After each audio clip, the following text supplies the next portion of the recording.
Oke, ketemu lagi kita di episode yang ketiga di seri belajar pemrograman atau belajar algoritma dan pemrograman. Untuk hari ini atau episode ini kita akan membahas tentang notasi yang digunakan dalam algoritma.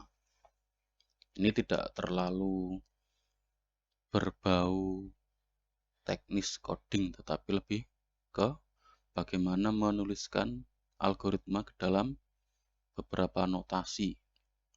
Untuk apa? Ya, notasi itu berarti mempermudah atau mempersingkat cara kita menuliskan langkah-langkah atau sistematika dalam menyelesaikan problem di dalam pemrograman. Jadi, pembuatan notasi algoritma ini juga bagian dari pemrograman.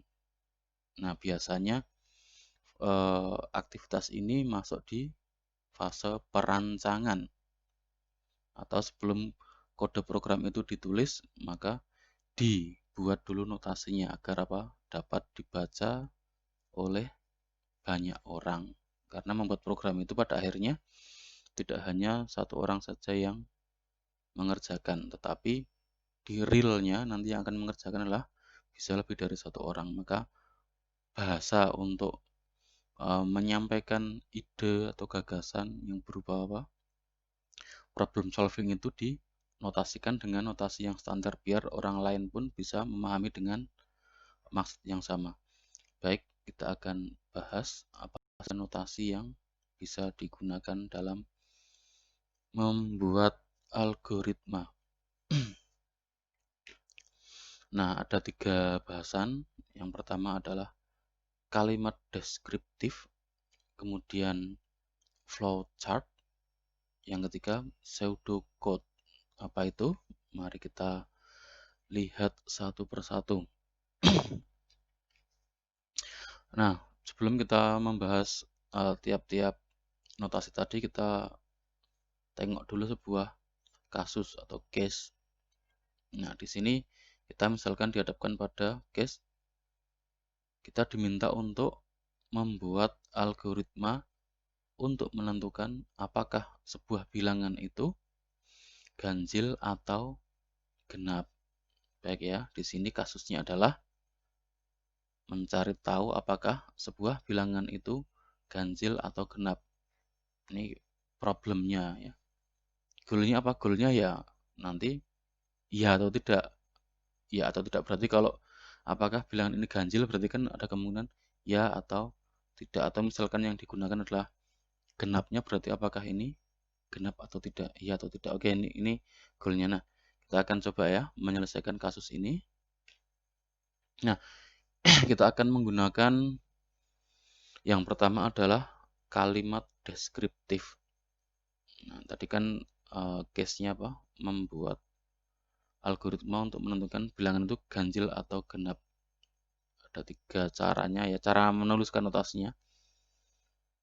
Pertama, menggunakan kalimat deskriptif. Nah, kalimat deskriptif ini adalah kita menggunakan kalimat biasa, kalimat percakapan sehari-hari. Bila kita orang Indonesia berarti menggunakan bahasa Indonesia.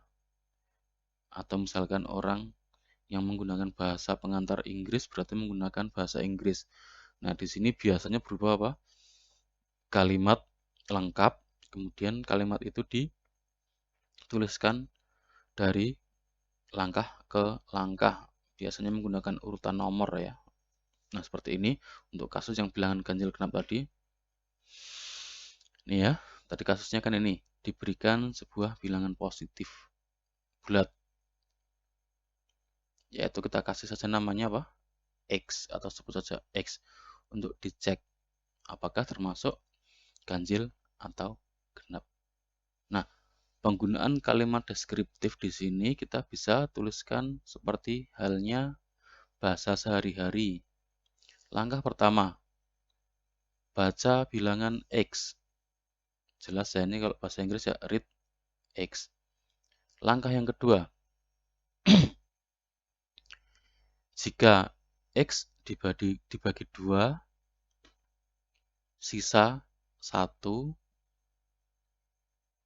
Ingat ya, bilangan ganjil itu kan bilangan yang kalau dibagi 2 akan apa? Sisa 1. Kalau bilangan genap, kalau dibagi 2 dia tidak bersisa. Maka di sini cara ngeceknya adalah jika X dibagi 2 sisa 1, maka tulis ganjil. Jika tidak, maka tulis genap. Otomatis ya, kalau tidak ganjil pasti jadinya genap karena hanya ada 2 kemungkinan. Nah, sambil mengingat-ingat materi di episode sebelumnya. Ini kan berarti kan kita menggunakan operasi apa? Sisa pembagian ya.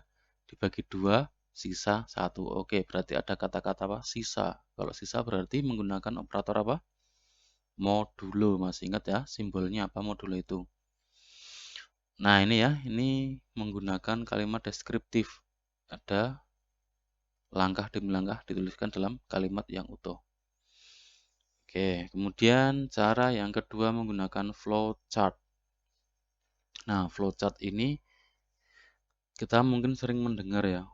Flowchart itu seperti bagan, kemudian dia ada arah alirannya dari satu state ke state yang lain, kemudian nanti akan berujung di sebuah state yang paling akhir. Nah, itu. Nah, kalau kita lihat di sini, flowchart adalah a diagrammatic representation of an algorithm. Nah, representasi apa? Yang bersifat diagram dari sebuah algoritma. Jadi di sini bisa dibilang flowchart itu ya bentuk apa namanya? Diagram dari algoritma. Kalau tadi kan kalimat deskriptif ya kalimat yang mendeskripsikan. Di sini sifatnya apa? Step by step atau menggunakan pendekatan apa? Langkah demi langkah untuk menyelesaikan apa? Permasalahan atau tugas atau penugasan. Oke, mungkin sudah sering mendengar ya flowchart dan mungkin sudah bisa membayangkan flowchart itu seperti apa. Nah, ini contoh beberapa simbol flowchart yang sering digunakan. Ini ada apa? Elips, ini namanya terminator, ini biasanya dipakai untuk awal dan akhir ya, begin dan end. Kemudian ada simbol kotak, ini biasanya digunakan untuk merepresentasikan apa proses yang terjadi dalam program. Kemudian ada simbol apa ini? Jajaran genjang. Ini data. Data itu berarti input ya atau data yang dihasilkan. Kan program kemarin kan apa? Mentransformasi data dari satu bentuk menjadi bentuk yang lain. Kemudian ada apa? Decision. Decision itu percabangan. Kemungkinan-kemungkinan ya atau tidak. Nah, itu ya, decision.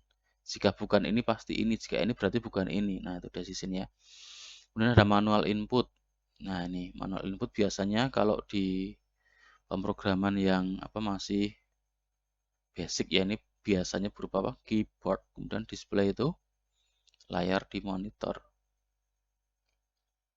Layar di monitor ya, apa itu namanya? Ya pokoknya layar gitu aja. Nah, ini simbolnya yang sering dipakai. Contoh untuk kasus yang bilangan ganjil genap tadi ya, kita buat dalam bentuk flowchart seperti ini kira-kira. Nah, mulai.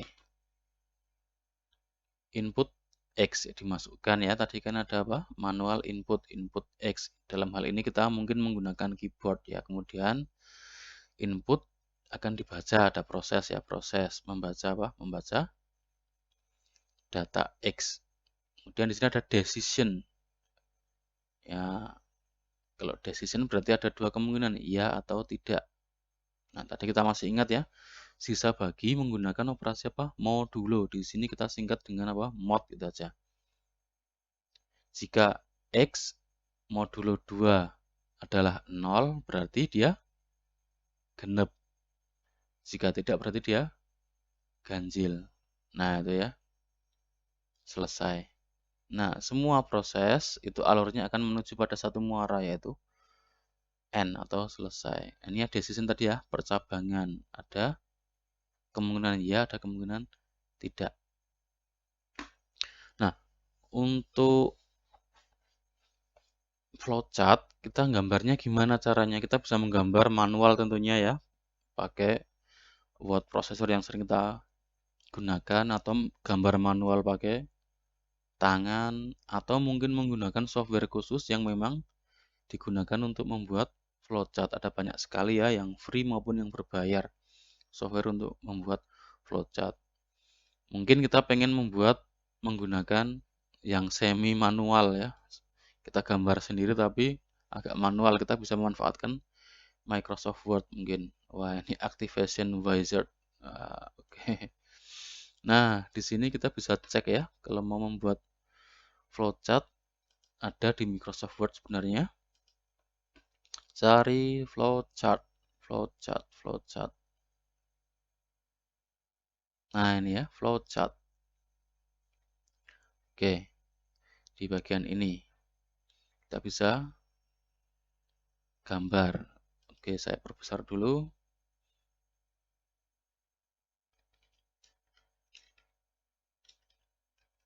Atau ya sebentar.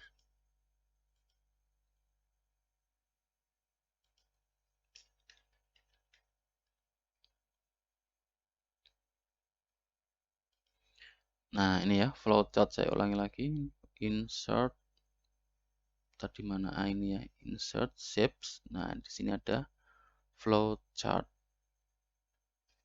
Nah, ini ada simbol. Tadi apa nih? Proses. Bener ya, ini terminator tadi atau alternatif proses. Tadi mana? Untuk terminator ini. Nah, ini ya. Tadi elips ya. Kemudian ada di sasaran genjang itu data, tadi ya data. Kemudian ada lagi manual input. Nah, bener ya.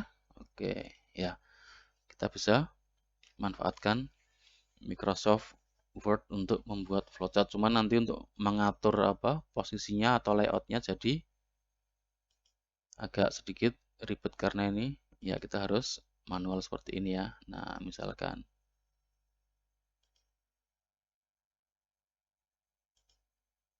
tadi ada seperti ini. Dan panahnya kita bisa pakai panah yang ada di sini juga. Nah, ini panah seperti ini. Nah, ini ya. Dan seterusnya. Nah, selebihnya nanti tinggal dirapikan. Ini tentunya ini jauh dari rapi ya. Ini sangat enggak rapi. Nanti ini hanya contoh saja, sudah contoh cara gambarnya. Untuk rapinya nanti tinggal disetting warnanya yang apa enak dilihat, kemudian peletakannya biar efisien dan macam-macam. Oke, ini untuk flowchart. Kemudian kita beralih ke tadi yang ketiga, pseudocode. Nah, pseudocode ini kalau kita artikan, nah kita pecah dulu. Pseudocode ini dari dua kata, pseudo dan code. Pseudo itu artinya apa? Semu. Kalau code itu artinya apa? Code ya, kode. Nah, ini ya, pseudo dan code. Nah, pseudo itu artinya semu, code ya kode. Kode semu berarti. Maksudnya gimana di sini? Nah, pseudocode ini di sini memungkinkan apa? Kita menuliskan algoritma, tulisannya itu nanti dimirip-miripkan dengan bahasa pemrograman. Nah, itu ya. Jadi kita kayak membuat program beneran, tapi dia bukan program karena dia hanya apa? Dimirip-miripkan saja. Makanya namanya kan pseudo code, kode semu. Ya, sama-samakan, dimirip-miripkan dengan sintaks yang ada di bahasa pemrograman. Nah, dalam hal ini biasanya kalau kita lihat di buku-buku, pseudocode ini mengikuti apa? Sintaks yang ada di dalam bahasa pemrograman Pascal biasanya. Kenapa? Karena dalam bahasa pemrograman Pascal itu sintaks yang digunakan atau nama-nama fungsinya itu lebih apa? Lebih common, lebih user friendly kata-kata yang dipakai. Kalau di C++ mungkin simbol-simbolnya, kemudian nama-nama fungsinya mungkin banyak yang disingkat ya. Tapi kalau di Pascal itu memang lebih utuh untuk kata-kata yang digunakan di dalamnya. Makanya biasanya menggunakan bahasa Pascal. Mirip bahasa Pascal ya. Oke, langsung saja kita lihat seperti apa pseudocode. Nah, ini ya contohnya. Tadi diberikan sebuah bilangan bulat positif untuk dicek apakah ganjil atau genap. Nah, di sini kita sudah mendekati bahasa pemrograman. Walaupun ini bukan bahasa pemrograman ya, ini hanya apa? Algoritma yang ditulis dalam pseudocode. Tapi di sini kita sudah ada beberapa penjelasan. Misalkan tadi kan kita butuh bilangan yang disebut sebagai X, berarti X berarti apa? Variabel. Di sini kan sudah ada clue. Given a positive integer. Berarti tipe datanya adalah integer. Oke ya. Nah, ditulis seperti ini. Ini kan kalau dalam bahasa C++ kan ditulisnya hanya apa? int, in. Disingkat ya. Tapi kan di sini kita tulis utuh integer biar lebih clear lagi maknanya. Oke ya. Kemudian setelah deklarasi variabel masuk ke algoritma. Read X, baca X. Kan mirip dengan bahasa Pascal ini ya. Nanti kalian bisa cari sendiri di internet apa itu bahasa Pascal. Kemudian jika, ini langkah kedua ya, jika X modulo 2 adalah 0, maka tulis genap. Jika tidak, tulis ganjil. Ini harusnya even dan odd ya ini ya. Semuanya kan Inggris, tapi tidak apa-apa lah. Campur-campur bahasanya mungkin tidak masalah. Nah ini ya, jadi ini ada dua langkah. Ini langkah yang pertama tadi ya. Kalau kita lihat dari yang kalimat deskriptif tadi, langkah yang pertama. Kemudian yang ini adalah langkah yang rangkaian yang kedua. Oke ya, ini menggunakan apa? Pseudo code atau kode semu. Gampang ya.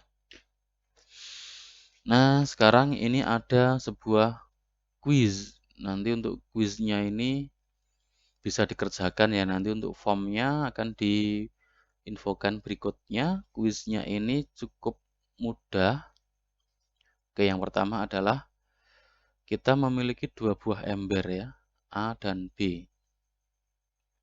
Ada ember A dan ada ember B. Nah, dua ember ini memiliki isi yang berbeda. A misalkan berisi apa? Air, kemudian B berisi misalkan apa ini ya? Minyak misalnya. Ini A isinya air, B isinya minyak. Kemudian gimana caranya biar A yang berisi air dan B yang berisi minyak ini saling tukar posisi. Jadi apa? A berisi minyak, B berisi air. Caranya gimana? Oke. Itu soal yang pertama. Kemudian soal yang kedua ini yang dulu pernah ikut pramuka mungkin sudah tahu jawabannya ya. Dengarkan baik-baik. Jangan sampai nanti salah persepsi ya. Kita diminta untuk mengambil air sebanyak 4 liter. Oke ya. Kita diminta untuk mengambil air sebanyak 4 liter. Kemudian kita diberi dua buah ember. Ember yang pertama kapasitasnya 3 liter atau ember A kapasitasnya 3 liter. Kemudian ember B kapasitasnya 5 liter. Kemudian pertanyaannya adalah gimana caranya agar dengan ember dengan kapasitas 3 liter dan 5 liter ini bisa digunakan untuk mengambil air sebanyak 4 liter. Ya, jadi kita memanfaatkan dua ember ini. Kalau kita isi penuh ember A, ya dapatnya cuma 3 liter. Kalau kita isi penuh ember B, dapatnya malah 5 liter kelebihan. Padahal kita pengennya 4 liter. Nah, silahkan dipikirkan ya, manfaatkan 2 ember ini. Nah, ini dulu di pramuka sudah pernah kayaknya ini ya. Oke. Nah, clue-nya untuk clue. Oke, clue. Untuk yang soal pertama ini, boleh menggunakan bantuan ember tambahan. Sudah gambaran ya. Untuk yang soal pertama ini, boleh menggunakan bantuan ember tambahan. Tapi untuk soal yang kedua, tidak boleh menggunakan bantuan apapun. Pokoknya gunakan saja 2 ember ini A dan B ini. Gimana caranya diutak-atik biar jadi ketemu air 4 liter. Nah, nanti coba kerjakan menggunakan kalimat deskriptif saja. Menggunakan bahasa sehari-hari ya. Jadi nanti tuliskan langkah pertama apa, langkah kedua apa dengan bahasa kalian masing-masing. Jadi boleh menggunakan bahasa kalian masing-masing, boleh pakai istilah kalian masing-masing, yang penting itu menjelaskan langkah-langkah. Kan kalau kalimat deskriptif kan yang penting dijelaskan menggunakan kalimat sehari-hari. Nah, itu ya. Oke, ini untuk apa? Kuisnya. Terus untuk flowchart sama pseudocode gimana? Untuk kasus ini flowchart sama pseudocode kurang cocok ya. Ini pakai saja kalimat deskriptif. Kalau kalimat deskriptif mau dimanapun pasti cocok. Nah, oke ya. Ini untuk notasi penulisan algoritma. Kita ulang lagi ya. Tadi ada kalimat deskriptif. Kita menuliskan langkah-langkah menggunakan bahasa sehari-hari. Kemudian ada flowchart. Kita menggunakan diagram alir ya, yang mana simbol-simbolnya sudah dikenali secara umum. Kemudian yang ketiga menggunakan pseudocode atau kode semu atau kode yang dimirip-miripkan dengan bahasa pemrograman tertentu. Dengan tujuan apa? Saat implementasi dari pseudocode ke dalam program itu lebih cepat dilaksanakan karena pseudocode sudah mirip dengan bahasa pemrograman. Nah, itu. Dan untuk yang kuis ini saya kira sudah cukup jelas ya, ada 2 ini. Ya, silahkan nanti dicoba dulu dioret-oret di kertas. Nah, selesai. Baik, untuk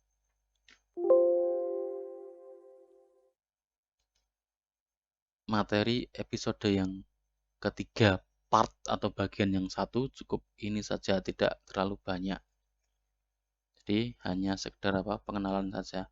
Terus untuk yang episode 3 part 2-nya praktikumnya nanti bahas apa? Nah, untuk part 2-nya atau praktikumnya nanti membahas tentang input dan output dalam pemrograman. Jadi nggak nyambung ya. Teorinya bahas notasi, pemrogramannya bahas input dan output. Tapi tidak ada masalah ya. Jadi walaupun nggak nyambung nanti tetap bisa digunakan dua-duanya. Baik, selamat mencoba.